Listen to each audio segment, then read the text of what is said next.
Sam's red hair was a beacon in the middle of the campus crowd. Ricardo caught up to her with a few strides, maintaining a deliberately clumsy gait. Hey, Sam. She spun around. Her face was a mask of ice. She didn't say a word. She just glared at him, then turned on her heels and resumed walking at a brisk pace, without a precise destination. Ricardo followed her, playing the part of the confused puppy. Ugh, will you leave me alone? The bitterness in her voice was so sharp it surprised even herself.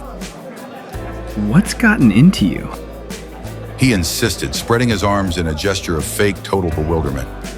Samantha turned back to him, her green eyes flashing. Since when do you hang out with Mandy? Don't you know what she puts me, Alex, and Clover through? Every single time we have to deal with her? Ricardo tilted his head dreamy. Mandy? Oh, so that was her name, the girl from before. He lied with an almost artistic shamelessness. No, really. That's the first time she's ever spoken to me. Oh, really? Well, from the way you were talking, you looked like you'd been close for quite a while. She turned around again and resumed walking, her pace so fast it was almost a run. What is happening to me? Why am I so furious? Why do I care so much about who this dimwit hangs out with? Samantha. His voice. It wasn't Ricky's anymore. It was deeper, calm, serious, and he had pronounced her full name again. That sound stopped her, making her jump. She turned slowly. He still had his innocent expression, but in his eyes there was a different nuance, a distant echo of maturity, of exhaustion.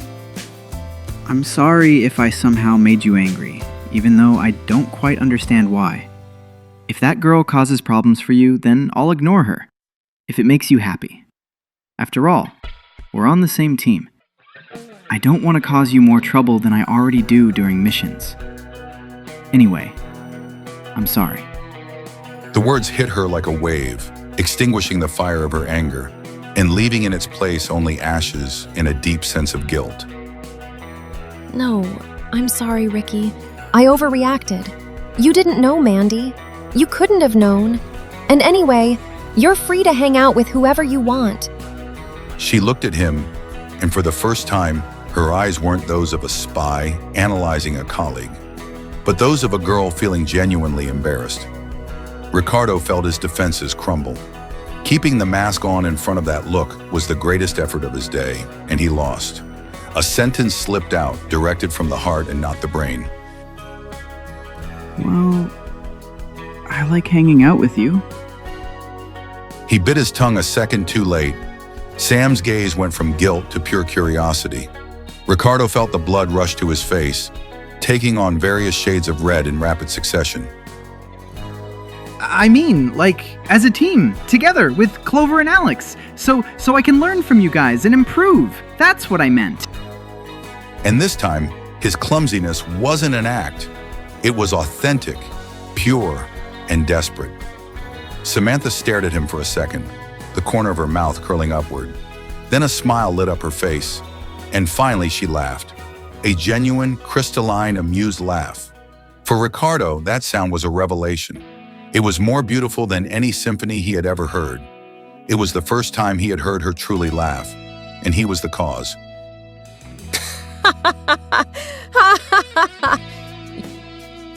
Okay, Ricky. Obviously. Don't worry, I got it.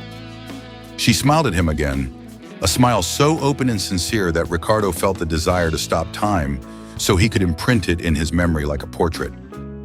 I'll see you around here then, assuming Jerry doesn't decide to call us out of the blue. Right. He replied, clinging with all his might to his easygoing mask. See you soon, Ricky. She turned and walked away, her figure blending into the campus crowd until she reached Alex and Clover on the other side of the lawn. Ricardo waved at her, keeping the smile until he was sure she was out of his line of sight. Then his face changed.